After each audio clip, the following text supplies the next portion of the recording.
Monsieur Brahim Benjeloun Twimier, vous êtes administrateur directeur général du groupe BMC Bank, comme vous êtes aussi président Bank of Africa. Bonjour, Bonjour. Et bienvenue sur Med Radio. Merci d'avoir accepté notre invitation, de nous recevoir dans vos locaux. Lors de votre intervention, vous avez parlé d'un plan stratégique qui a démarré en 2012, je ne me trompe pas, et qui a pris fin en 2015. Et vous avez parlé comme quoi que les objectifs ont été attends, d'abord un petit rappel.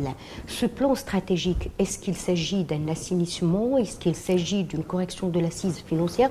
Juste un peu rappel, parce que c'est un plan le plus court, je crois, ici, de redressement. Alors, c'est un plan qui a été voulu par le président et premier actionnaire, Sir Benjeloun, et validé par le conseil d'administration. C'est un plan tout de même quadriennal qui se termine en décembre 2015, et donc à chaque fois, chaque semestre, nous faisons le bilan de sa mise en œuvre. Il est en phase d'être réalisé conformément aux objectifs qui nous ont été assignés, nous le senior management.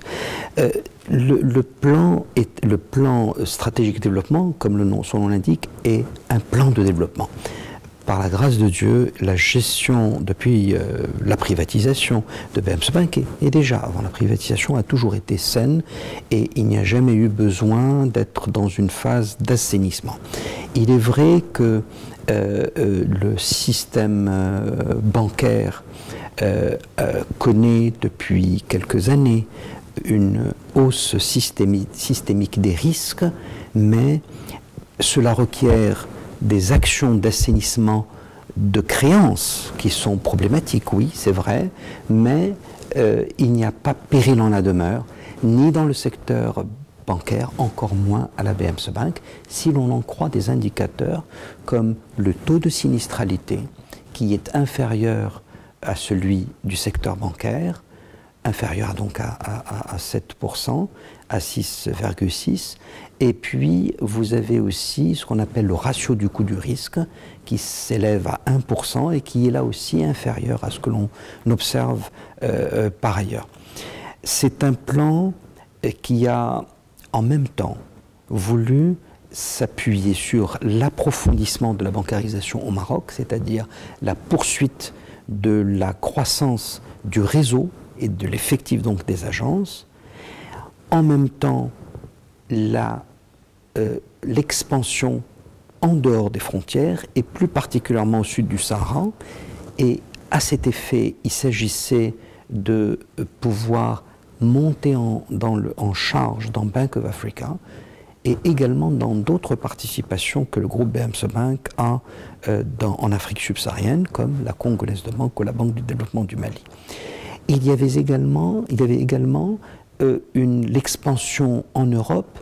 Si vous voulez, notre présence en Europe est basée sur deux leviers importants. Le premier est autour du corporate banking, du trade finance, donc la banque à l'international qui est tournée essentiellement vers les entreprises et qui est au service non seulement du Maroc, mais de plus en plus, on dit, au service de l'Afrique, parmi les pays desquels il y a le Maroc. Et puis il y a l'autre levier, l'autre pendant, ce sont les activités des migrants. Alors, nous avons bien entendu une tradition dans l'activité des Marocains résidant à l'étranger, mais avec cette dimension panafricaine que nous affichons de plus en plus, il y a la volonté d'être plus actif encore dans cette même activité, mais cette fois-ci en relation avec les Africains résidant à l'étranger. Donc, voyez-vous, c'est un plan de développement endogène, d'approfondissement au Maroc, exogène par tout de même, à travers BOA, quelques acquisitions quand les opportunités sont intéressantes. C'est un plan en même temps qui a voulu fonctionner dans un contexte où il y a eu le redressement des activités européennes, il est vrai, et c'est là où peut-être le mot assainissement est le plus approprié, parce que nous avions des activités européennes qui étaient déficitaires, et surtout Londres qui était déficitaire. Vous avez parlé de déficit. Absolument, et Londres a été complètement redressé de manière que, par exemple, cette année, nous avons repris une centaine de millions de provisions qui correspond aux résultats que nous avons réalisés en Europe. Donc, plan de développement davantage qu'autre chose. Assainissement, oui, quand il s'agit de penser aux créances problématiques, qu'il faut continuer d'assainir pour maintenir la maîtrise des risques, mais également restructuration des activités européennes, notamment la mise sous une même égide qui s'appelle BMC Bank International, de nos implantations à Londres, à Paris et à Madrid. Vous avez parlé, Sébène Gelon, d'une centaine de millions de provisions. Est-ce que, oui, je reviens toujours à votre présentation lors du résultat. Vous avez parlé d'une baisse de taux de risque, de quelque chose de moins 24%. Oui, tout à fait. De quel risque d'abord il s'agit? Et est-ce qu'il s'agit de provisions qui ont diminué, notamment ces centaines de millions de provisions dont vous avez parlé ou de venez de parler? Effectivement, nous avons parlé de ce que nous appelons le coût du risque. Le coût du risque chez les financiers, ils ont, même si ce terme aurait pu être un autre, c'est les provisions. Lorsque l'on dote les provisions, on appelle ça le coût du risque, c'est-à-dire la contrepartie de prendre des risques. Donc, en effet, d'un point de vue consolidé, le coût du risque, donc le montant des provisions, mais une fois qu'on en a retiré ce que l'on a repris de ces provisions, c'est pour ça qu'on parle d'un montant net de provisions dotées, a baissé de moins 23% au niveau consolidé. Quand on dit au niveau consolidé, cela signifie qu'on prend en compte non seulement la SA, c'est-à-dire la BMCE Maroc, mais également les filiales au Maroc et les filiales internationales. Alors pourquoi ce coût du risque a baissé? En fait, il a baissé moins 23. C'est parce que il y a plusieurs facteurs, mais gardons en tête 2 ou 3. Premier, c'est qu'il y a eu des dotations aux provisions, donc un coût du risque qui a augmenté, mais les reprises de provisions, c'est-à-dire le recouvrement de créances qui nous a permis de reprendre les prévisions, ont été telles que le montant global a baissé. Donc c'est un montant net qui a baissé, mais sinon un montant brut a augmenté. Pourquoi donc un effort de recouvrement qui a été très très important, notamment au Maroc, grâce à un comité de récupération présidé par le président Sébène Gelon. Nous avons un comité de récupération qui a permis, grâce encore une fois à son action très suivie, de baisser de 80%, d'augmenter de 80% les reprises de provisions. Donc facteur numéro 1, c'est le recouvrement qui a fait en sorte que le montant des dotations a baissé en consolidé. Il y a aussi le fait que nous avions beaucoup doté, si vous le voulez, en 14, c'est-à-dire que conformément aux recommandations de la Banque centrale, des commissaires aux comptes et nous-mêmes de nos propres analyses, il y a eu un effort sans précédent de dotation, de sorte que ces fortes dotations ne se sont pas retrouvées de la même proportion. Est-ce que vous vous approvisionnez moins? Les provisions ont baissé? Non. Encore une fois, les provisions brutes ont augmenté. C'est parce que nous avons beaucoup repris celles qui ont été recouvrées que le montant a baissé. Mais si nous n'avions pas fait cet effort de provisionnement, vous auriez vu nos provisions augmenter. Par exemple, au Maroc, elles ont augmenté de 11%. Donc, pour vous dire. Et puis, il y a un autre facteur, c'est le troisième. Après le recouvrement, après le fait que nous avions eu des provisions historiques en 14 qu'on ne retrouve pas en 15. Le troisième élément, c'est cette fois-ci l'assainissement des créances en Afrique subsaharienne, chez BOA. Comment? Si vous voulez, un travail qui a été mené au terme d'un programme qui s'appelle Convergence a permis de rentrer dans le détail d'un certain nombre de dossiers de crédit à travers les BOA qui, par exemple, disposaient de collatéral, c'est-à-dire disposer de garanties qui n'étaient pas prises en compte dans les provisions. En d'autres termes, quand vous avez une créance et qu'elle est collatérisée, c'est-à-dire qu'il y a un collatéral, c'est-à-dire qu'il y a une garantie, vous ne provisionnez pas à 100%, par exemple, quand elle est compromise. Vous la provisionnez à moins. Et donc, nous avons pu baisser les provisions du fait de cet assainissement du portefeuille. Ça aussi, c'était un élément qui est à l'origine de cette baisse des provisions globales, mais une fois encore nettes des reprises de provisions. Est-ce que le risque est lié au Maroc ou beaucoup plus à l'international, notamment en Afrique? Et là, on va parler, est-ce que l'Afrique, c'est un continent? Même si je ne veux pas parler de l'Afrique là tout de suite, de l'international. Alors, vous avez raison, gardez en tête que le coût du risque, c'est-à-dire l'ensemble des provisions qui sont dotées au cours du premier semestre, c'est à peu près 60-40. 60 pour le Maroc, 40 pour l'Afrique. L'Afrique subsaharienne, on en parlera, est indéniablement plus risquée, mais elle est plus rémunératrice. En d'autres termes, les taux d'intérêt et les marges d'intermédiation sont beaucoup plus larges qu'au Maroc, et donc le risque est calculé en même temps qu'il est rémunéré. Et vous avez aussi parlé de taux de contentialité, oui, le taux de sinistralité, voilà, qui est maintenu. Qui est maintenu à 6,6%, même si, soyons clairs, au cours des 4 dernières années, nous venons d'un taux de 6,3 à 6,6. Certes, c'est une élévation, mais ce n'est pas une aggravation majeure. Ce n'est pas inquiétant, parce que aujourd'hui, dans le secteur bancaire, on parle beaucoup de contentieux, d'insolvabilité. Vous avez raison. Il y a certains même qui ont prévu des provisions additionnelles. C'est vrai. Donc, en dépit de ce qui se passe dans le secteur du raffinage. C'est vrai, vous avez raison. Il y a indéniablement au Maroc, on peut parler aussi de l'Afrique, du reste de l'Afrique, mais au Maroc, une montée systémique des risques. Si nous devions donner en synthèse et parfois même en vulgarisant 2 bonnes raisons. La première, c'est que l'effet de la crise économique qu'a connu le monde ont été ressentis tout de même en retard au Maroc du fait que l'État marocain a continué d'investir. Nous avons été comme en roue libre de la croissance. En d'autres termes, nous avons eu des investissements qui ont tiré vers la croissance et qui ont fait que le ralentissement que nous observons maintenant a eu lieu avec un effet retard. Ça, c'est un premier élément. Et donc, dans ce ralentissement économique, avec un État qui a dû slasher quand même relativement, en tout cas annuler des investissements, avec les difficultés qu'a connues le secteur immobilier, les secteurs exportateurs, cette fragilisation a entraîné la fragilisation d'un certain nombre d'entreprises. Et donc il y a eu davantage d'impayés, davantage de créances compromises qu'auparavant, c'est indéniable. Dans le même temps, si vous voulez, et d'où l'importance là de imaginer que dans les banques, et notamment comme celle de laquelle nous parlons, là, le groupe BMC Bank, l'effort de recouvrement, la gestion des engagements et l'effort de recouvrement devient quelque chose de clé, de majeur, de stratégique.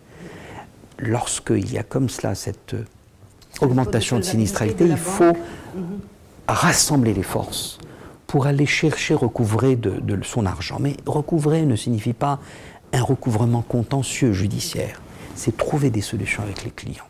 Trouver des solutions, c'est-à-dire vous reprofilez de la créance, vous restructurez de la dette, vous trouvez parfois des actionnaires pour des injections, d'autres actionnaires, pour des injections de l'equity, vous aidez vos clients à passer cette mauvaise passe, si vous me permettez, à franchir cette mauvaise passe. Et cela vous permet, en les remettant en contribuant en tout cas à la remise en forme de ces entreprises, vous avez la possibilité de reprendre des provisions que vous aviez dotées, compte tenu de cette dégradation. Donc je parlais de cette montée des risques qui est une des raisons de l'augmentation du taux de sinistralité. Et puis il y a une deuxième raison. Qui est liée un petit peu à la situation économique. Macroéconomique internationale, avec son effet retard, et interne. Et je vous parlerai aussi de l'interne, je voudrais juste parler du deuxième facteur avant de parler de l'interne. Le deuxième facteur de cette hausse du taux de potentialité, ça a été presque mécanique. Pourquoi? Parce que nous avons vu que il y a eu une décélération de l'octroi de crédit qui s'est davantage ressenti chez les entreprises que chez les clients particuliers. Donc, le dénominateur à partir duquel vous calculez votre taux de potentialité a augmenté moins vite que n'a augmenté le numérateur. Le numérateur, ce sont les créances problématiques qui sont en souffrance.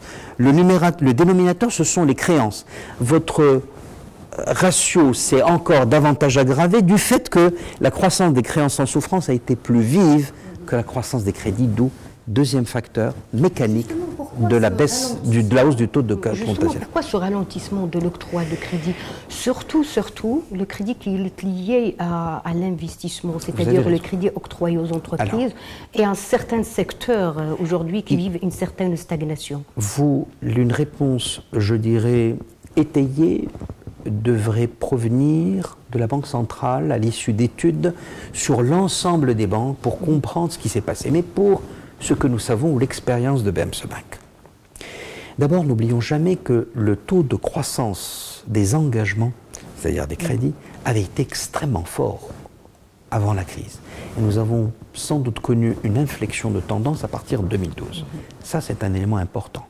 Donc, c'est un atterrissage après une croissance très forte. elle n'était pas soutenable. Le deuxième élément qui est observé, je crois, chez toutes les banques, et qu'évoque la Banque centrale, c'est la demande des entreprises qui a baissé. Il n'y a pas de credit, comme disent les anglo-saxons. Les banques sont devenues très rebordantes. C'est pour ça que j'allais okay. exactement répondre à votre question. Ce n'est pas un crédit crunch. Un crédit crunch, c'est lorsque les banques coupent le crédit. Non. On resserre le robinet, on ne va pas dire couper, mais il faut être gentil. C'est la première fois dans l'histoire, je crois, récente du Maroc, que le taux des dépôts au Maroc a été plus vif que le taux des crédits. Ce n'est pas un credit crunch de la part des banques. Ce n'est pas une fermeture du robinet, c'est une plus grande vigilance, certes, des banques dans un certain nombre de secteurs, parce qu'il y a des segments qui sont plus exposés que d'autres. Par exemple, parlons de l'immobilier. Le segment du haut de gamme, de certaines villes où il y a eu beaucoup d'offres qui a été mises sur le marché. Mais nous avons la conviction qu'il y a aussi la demande des entreprises qui s'est affaissée. Pourquoi ? Bien, il y a eu des événements quand même en 2011-2012. Nous avons la crise qui a démarré en 2009 à travers le monde, les effets qui vont se ressentir en 2012. Nous avons eu quand même un changement important politique au niveau, un changement apparent, pas dans la politique, mais politique, un nouveau gouvernement, un attentisme très certainement des entreprises à ce moment-là pour voir comment tout cela va donner. Est-ce que c'est une nouvelle orientation économique qui allait être donnée du fait de l'arrivée d'un nouveau parti au pouvoir, une coalition qui est conduite par le PJD. Il y a eu indéniablement de l'attentisme. Et puis, le fait que le taux de déficit budgétaire, qui atteint jusqu'à 7,5% au niveau de l'État, qui a poussé le gouvernement ou l'État marocain à ralentir ses investissements, tout ça a été, avec la crise encore une fois, a sans doute dans la mentalité des entrepreneurs, dit mon Dieu, il va falloir que je prenne un peu de recul pour voir qu'est-ce qui est en train de se passer. C'est ce contexte-là qu'il faut prendre en compte pour imaginer que la demande de crédit des entreprises a baissé. C'est abaissé, je dis bien abaissé. Concernant les particuliers, nous avons eu certes une décélération, mais certainement pas une baisse. Une décélération, mais certainement pas une baisse. Nous continuons d'avoir des crédits à la consommation qui continuent de croître à un rythme, la BMSE faisant quand même mieux que le secteur bancaire, c'est les chiffres le prouvent. Même le crédit immobilier, les ménages continuent d'acquérir leur logement. Ce sont les entreprises qui ont réduit leur crédit d'investissement, leur demande de crédit d'investissement, et les banques qui ont été effectivement plus vigilantes vis-à-vis d'un certain nombre de secteurs ou vis-à-vis d'un certain nombre de signatures du fait de cette dégradation des risques. Donc vous voyez, la réponse est multiforme, mais c'est autour de ces axes de réflexion que sans doute, encore une fois, une étude étayée, parce qu'elle mérite d'être menée, et je suis certain qu'au sein de la Banque centrale, c'est typiquement l'endroit où, en ayant les chiffres de l'ensemble des banques, en pouvant donc discuter bilatéralement avec elles, les experts de la Banque centrale seraient en mesure d'apporter des éléments étayés. Mais le pressentiment que nous avons de notre vécu, c'est autour de ce que je viens de vous dire. La situation économique réelle, il est tel, donc il y a certains ralentissements, certains secteurs, et pourtant il y a des performances, y compris la vôtre, de votre groupe, qui se confirme de jour en jour. Est-ce que vous pensez que cette performance du système bancaire, qui normalement le système bancaire il est fait pour pouvoir financer l'économie réelle, est-ce que vous pensez que cette performance reflète la réalité de l'économie réelle? Quand on parle des performances des banques, on se dit voilà, donc l'économie est en bonne santé, donc il se finance bien, il y a une certaine demande et tout. Donc comment vous expliquez? Donc je ne vais pas dire que c'est une contradiction, mais un paradoxe, vous avez raison. L'opinion publique, vous avez raison, vous exprimez une interrogation très légitime que peut avoir l'opinion publique. Comment se fait-il que les banques gagnent de l'argent? Les filiales des groupes internationaux, donc je ne vais pas citer des noms, ils ont annoncé les résultats. Oui, ici au Maroc, on parle de quelque chose d'une baisse des résultats. Hein. Alors vous avez, madame, tout à fait, en même temps, vous m'apportez un élément de réponse. Je disais, votre interrogation est très légitime, et l'opinion publique peut se demander comment se fait-il que les banques, en tout cas les 3 premières banques au Maroc, affiche des résultats corrects, la nôtre plus qu'honorable.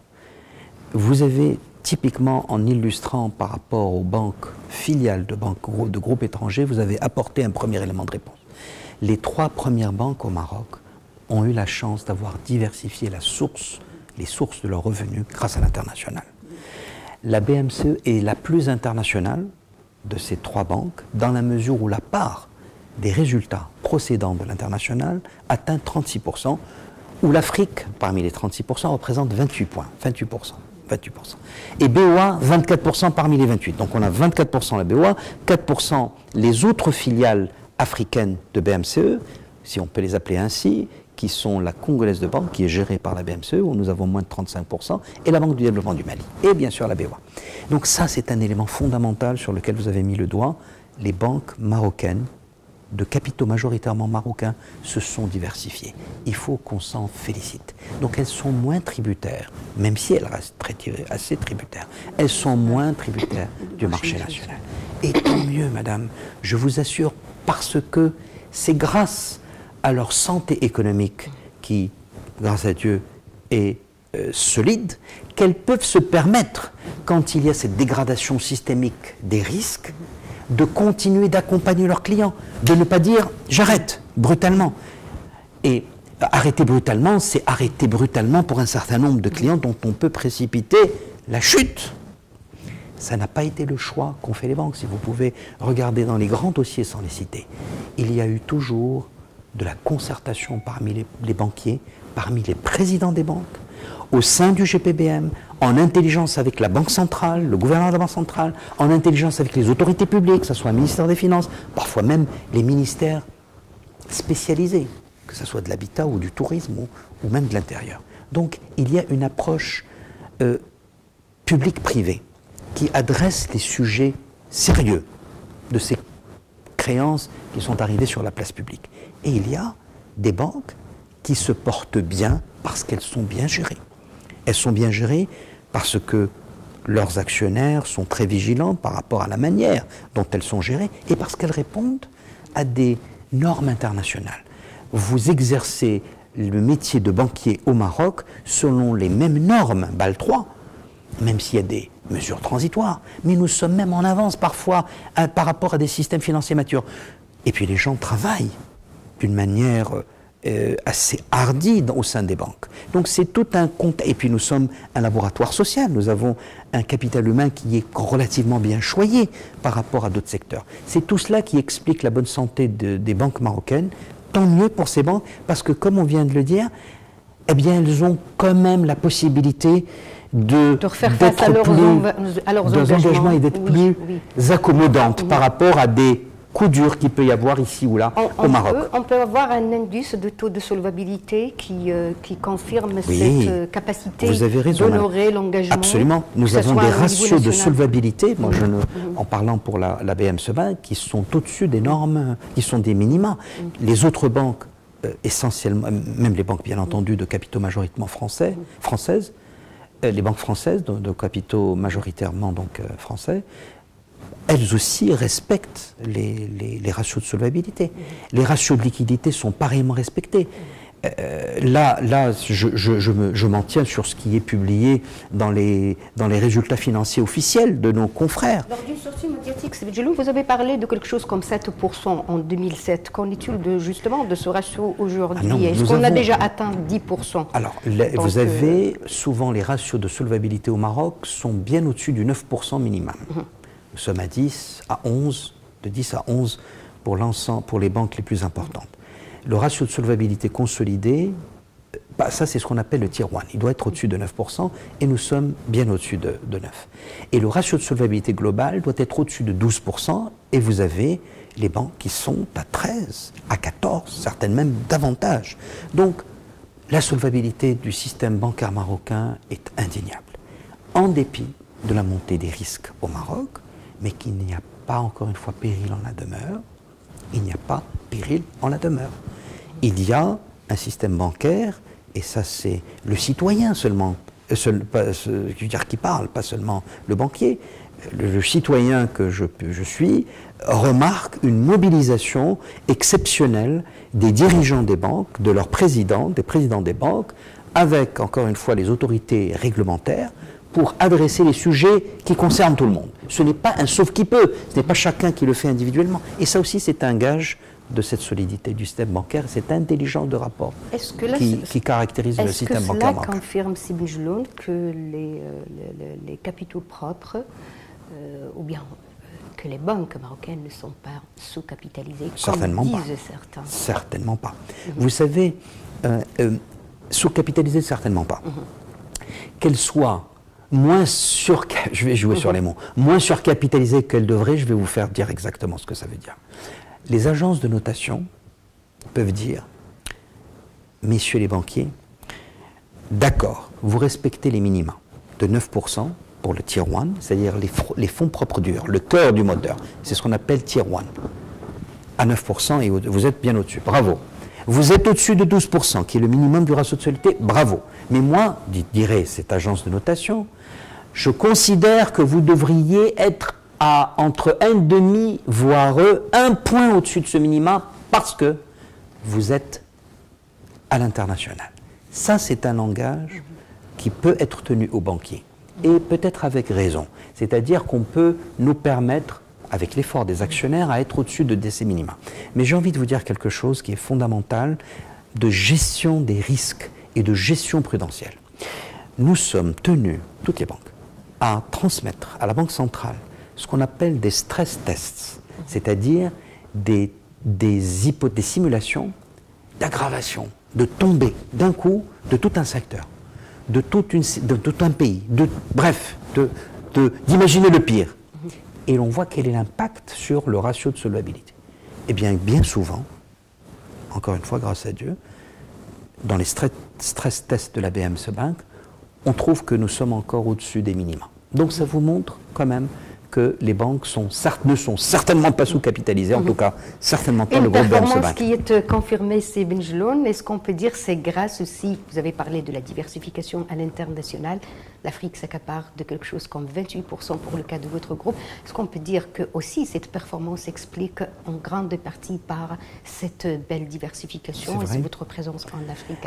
Et est-ce qu'on peut dire que le marché marocain est saturé? Non, je crois que nous serions très sévères en disant que non, écoutez, quand vous avez un taux de bancarisation il a fait des progrès gigantesques au cours de ces 15 dernières années sous le règne de Sa Majesté Mohamed VI. Mais nous sommes encore à 63. On a encore de la marge de manœuvre pour bancariser. Donc la bancarisation, certainement pas. Les particuliers, certainement pas. Et puis il y a toutes ces PME, toutes ces TPE qui ne sont pas bancarisées, qui comptent sur l'autofinancement, auxquelles nous devons trouver des formules d'accompagnement. Ce n'est pas qu'une question d'accès au financement, c'est également une histoire d'accompagnement pour les bancariser et les faire entrer. Donc le secteur bancaire marocain a encore de beaux jours devant lui. Puis n'oubliez pas... En matière de bancarisation. Bien sûr, n'oubliez pas, nous allons avoir les banques participatives. Il doit y avoir beaucoup de demandes qui sont faites auprès de la Banque centrale. Ça montre l'appétit. S'il n'y avait pas cet appétit-là, si les experts de ce domaine-là à l'international, dans les pays du Golfe, ne voyaient pas le Maroc comme un pays prometteur, ils ne viendraient pas en grand nombre demander une licence. Moi, je me base sur ce qu'il y a dans la presse. Il y aurait une dizaine, voire une quinzaine de demandes qui sont auprès de la Banque centrale. Donc la banque participative est à nouveau... Je vous ai fait réagir, Sibin Jelloun, sur est-ce que le Maroc, c'est juste pour apporter un éclairage autour de la question, parce qu'on parle... Oui. Certainement pas. Alors l'Afrique, oui, l'Afrique. Et encore une fois, l'Afrique, ce n'est pas seulement les zones de confort, c'est-à-dire les zones où le Maroc a l'habitude de commercer, de faire commerce. Il y a toute cette Afrique que nous ne connaissons pas suffisamment, que le groupe BOA, que le groupe BMC Bank, donc connaît de plus en plus des pays comme la Tanzanie, comme l'Ouganda, comme le Kenya, l'Afrique du Sud, le Nigeria, le Rwanda, le Madagascar, l'Éthiopie. Mon Dieu, l'Éthiopie est un pays extrêmement prometteur. Je ne parle pas de l'Afrique du Nord, parlons de l'Afrique subsaharienne. Il y a tellement encore de choses à faire. Bien entendu, ça demande beaucoup d'efforts de la part des actionnaires, des fonds propres, parce qu'il faut accompagner. Vous savez, chaque fois que vous investissez dans une banque, c'est déduit de vos fonds propres réglementaires. Vous n'avez pas la possibilité de considérer que ce sont vos fonds propres. C'est déduit. Vous imaginez un peu l'effort. Non seulement vous devez injecter de la trésorerie, mais en plus vous devez injecter des fonds propres additionnels, si je puis me permettre, pour que vous soyez en conformité avec les ratios minima, étant entendu que vous avez, que si on regardait les ratios d'un point de vue brut, vous êtes largement en train de vous conformer. Du bilan avec le bas du bilan fonds propres avec la trésorerie. Mais surtout, encore une fois, de l'equity, vous devez injecter de l'equity dans les banques qui sont déduits de vos fonds propres à Casablanca pour faire court, et vous devez encore renforcer vos fonds propres à Casablanca pour pouvoir accompagner ce développement. Donc, nous avons une Afrique qui est prometteuse, qui est certes plus risquée, mais plus rémunératrice. Plus risquée dans le sens, vous savez, plus vous vous installez dans des pays, plus vous faites votre vrai métier de banquier, qui est de connaître de plus en plus le territoire dans lequel vous êtes, mieux vous gérez vos risques, moins donc ça sera risqué. Donc, dire l'Afrique est risquée, c'est un cliché si on ne connaît pas suffisamment. C'est un cliché pour des banquiers souvent internationaux qui ont toute une map monde où ils peuvent investir. Ils peuvent investir en Europe centrale, ils peuvent investir en Amérique du Sud. Aujourd'hui, c'est l'avenir. Mais en même temps, qui disent, oh là là, moi je ne comprends, je n'ai pas les hommes pour aller là-dedans. Nous aussi, nous avons besoin de femmes et d'hommes pour aller investir l'Afrique subsaharienne. Non pas qu'il faut ne peupler ces banques que d'expatriés, mais il faut quand même des expatriés qui sont dans les fonctions régaliennes, c'est-à-dire les fonctions risques, les fonctions de contrôle en général. Mais surtout, il faut donner sa chance au capital humain qu'il y a dans ces pays-là, leur faire, comment dirais-je, partager une culture d'entreprise, celle d'une maison mère, celle de Bank of Africa, qui est la Banque de l'Afrique. C'est ça ce qui est formidable. La marque est très puissante. C'est la Banque de l'Afrique, c'est pas la Banque du Maroc, la Banque au Maroc ou la Banque marocaine. C'est la Banque de l'Afrique. Et il faut être, comment dirais-je, digne de cette réputation et de cette signification de cette marque. Notre dernier volet, si vous le permettez, c'est par rapport à la crise internationale. Donc, démarré en 2008, nous sommes 2015, c'est Abdeltef Jouahri vient de remettre à Sa Majesté le rapport annuel de la situation économique. Il a parlé dans ce rapport d'une reprise ralentie. Nous sommes 2015. La reprise se fait lentement, d'accord ? Une autre crise qui fait trembler les marchés internationaux, c'est la crise chinoise. Est-ce que cette situation à l'international ne vous inquiète pas? Il faut être vigilant. Vraiment, le mot vigilant, c'est la plus importante des attitudes. Ne pas être dans un optimisme béat, stupide, mais en même temps ne pas être dans le pessimisme. Nous avons la chance dans des groupes comme celui-là d'investir, d'avoir des actionnaires, d'avoir un président qui est le premier des actionnaires, qui croit fermement dans l'Afrique et qui donne un cap de vouloir, comme il dit 10, 15, 20 ans, d'être présent dans l'ensemble des pays africains. C'est un cap très ambitieux. Quand vous voyez ce qui se passe au Maroc, vous dites, je pense qu'un groupe comme le nôtre contribue à la diversification de l'économie marocaine, de ses sources de revenus, en allant investir dans l'Afrique, en donnant des possibilités d'emploi pour de la jeunesse marocaine qui peut entrevoir de vivre une partie de sa carrière à l'international. En même temps, il y a une reprise lente, vous avez raison, parce qu'il faut voir dans le taux de croissance marocain, non pas le taux facial, celui qui est affiché, qui dit qu'on va faire 4,5 à 5% en fin d'année, mais il faut voir le taux de croissance, j'enfonce sans doute des portes ouvertes, mais c'est important de le dire à nos voilà, non agricoles. Et là, peut-être, on a encore une relative timidité de ce taux de croissance. Qu'est-ce que cela signifie? Cela signifie que la confiance doit véritablement être partagée le long du spectre des entreprises marocaines. Pas simplement, il ne faut pas qu'il y ait, et heureusement qu'ils existent, et heureusement qu'ils sont portés au plus haut niveau, comme ces projets emblématiques de Peugeot, de Renault, tout ce qui est énergie renouvelable, porté par la plus haute autorité de l'État, qui donne le ton, qui donne le tempo. Mais il faut que tout cela se traduise, ces signaux forts qui sont donnés, puissent se traduire, puissent se disséminer dans le reste du tissu productif, pour que les gens ne soient pas dans soit une attitude attentiste, soit une attitude mercantile la plus abjecte. Laquelle? Celle qui considère que le taux de profit devrait être extrêmement important, sans imaginer que, en voulant avoir de la facilité de gain, comme ils ont pu l'avoir dans le passé, quand il y avait de la rente, quand il y avait du monopole, quand il y avait, je dirais, ou de l'oligopole, mais avec la concurrence, les marges ne peuvent plus être la même chose. Et donc, il faut être des investisseurs citoyens, il faut être des investisseurs patriotes, il faut être des investisseurs qui regardent au-delà des aspects financiers pour dire ce que je fais, je permets non seulement à des gens et à des jeunes surtout d'avoir des emplois, mais souvent derrière eux, d'avoir 10, peut-être une dizaine de personnes qui vont vivre de ce revenu. Donc, plutôt que d'espérer un gain de temps et attendre le coup de fusil, c'est que je m'inscris dans la durée. Et je crois dans mon pays. Et quand vous avez, et ce qui est paradoxal, et j'aurai fini, c'est que les étrangers semblent avoir davantage confiance en nous que nous-mêmes en nous-mêmes. Dernière question, si vous permettez, Céline Djelloul. Vous avez parlé un jour lors d'une sortie médiatique du capitalisme du savoir. Il faut qu'il s'installe. Donc voilà votre réaction, s'il vous plaît. Il faut qu'il y ait peut-être la dissémination de l'entrepreneuriat.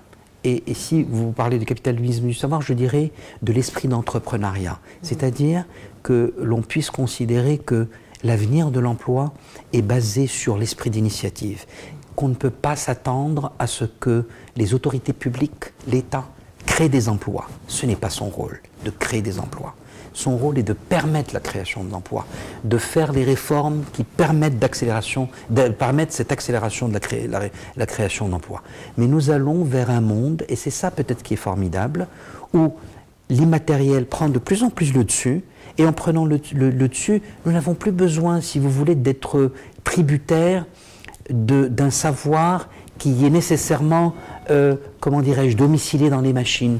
Il est domicilié dans les smartphones, il est dans l'Internet. Donc les Marocains, la technologie. Donc on peut, si vous voulez, monter dans ce savoir sans être tributaire, encore une fois, sans passer par des stades classiques à travers lesquels sont passés les pays plus avancés. Et ça, c'est une chance pour un pays comme le nôtre. Et ne perdons jamais de vue ou de notre esprit le fait que nous jouissons dans toute la région sud-méditerranéenne de la situation la plus enviable d'un pays, grâce à Dieu, qui sait où c'est qu'il va, parce qu'il est porté au plus haut niveau de l'État par un souverain qui a une vision très claire de l'avenir de son pays. Nous avons quand même une union nationale autour de cela, autour des institutions sacrées. Nous avons des étrangers qui ont confiance dans les réformes qui sont menées, même si elles doivent être accélérées, notamment pour permettre un environnement des affaires plus favorable. Pourquoi? Pour qu'il y ait davantage d'entrepreneurs, davantage de création d'emplois.